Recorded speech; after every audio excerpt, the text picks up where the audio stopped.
Under Section 327, subsection 2 of the Code of Criminal Procedure, in-camera proceedings should be conducted in the trial of Option A. Offence under Section 302 IPC.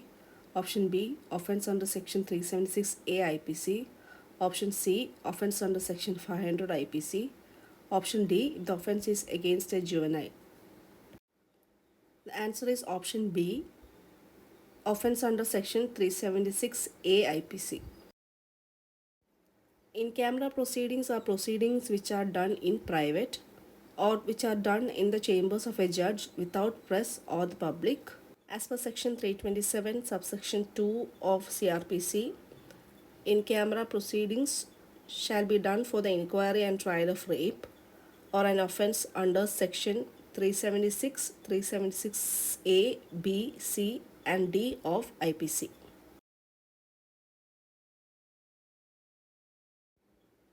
During the course of inquiry or trial, if the accused is found to be of unsound mind, the court shall: Option A. Stop further proceedings and acquit the accused. Option B. Release him on sufficient security for his appearance. Option C. Issue notice to the aggrieved party to appear for settling the matter. Option D. Explore the possibilities of plea bargaining. The answer is option B. Release him on sufficient security for his appearance. In CRPC under Section 330, when during the course of inquiry or trial or when the investigation or trial is pending, if an accused is found to be of unsound mind or lunatic, the court will order release of such person on sufficient security. Also, if in a case bail should not be taken or if sufficient security is not given, the court shall order the accused to be detained in safe custody as per the Indian Lunacy Act 1912.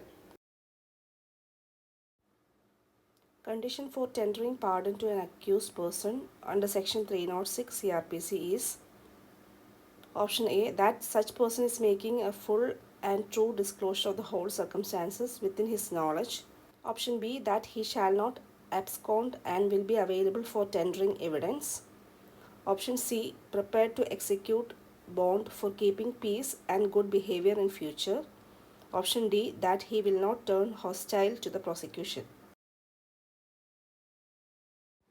The answer is option A. That such person is making a full and true disclosure. In CRPC, Section 306 gives pardon to accomplice. Accomplice is a person who is directly or indirectly involved in a crime or he helps another commit an offense. The court, in order to punish the main culprits, pardon the person who has lesser involvement in the crime and thereby obtaining evidence against the co-accused. But this section has certain exceptions also. Only those persons who have committed certain specified offenses can only receive pardon from the court. And also there shall be a true and full confession of the crime by the approver in order to get the pardon. If the accomplice has more charges on him or he has committed various heinous crimes earlier or has past records of it, he cannot be tendered pardon by the court.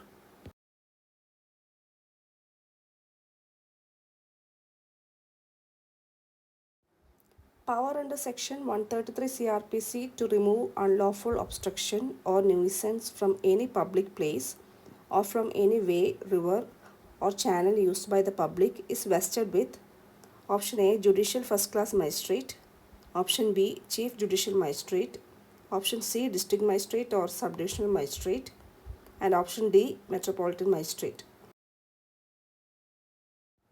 The answer is option C. District Magistrate or Subdivisional Magistrate. Section 133 CRPC says about an order to remove nuisance. This provision is usually used in urgent cases when public nuisance needs to be removed. As empowered by the state government, a district magistrate, a subdivisional magistrate, or even any other executive magistrate can order for removal of nuisance when sufficient evidence is produced before them. Any court may alter or add to any charge at any time. Option A, before charge is framed. Option B, after pronouncement of judgment. Option C, before judgment is pronounced. And option D, after closing the evidence of both sides. Answer is option C, before judgment is pronounced. Provisions regarding alteration of charge is given under section 216 CRPC. A charge is an accusation or a claim that someone has done something illegal or wrong. And as per the provision, alteration to a charge can be made before the judgment is pronounced by any court, and it shall be read and explained to the accused.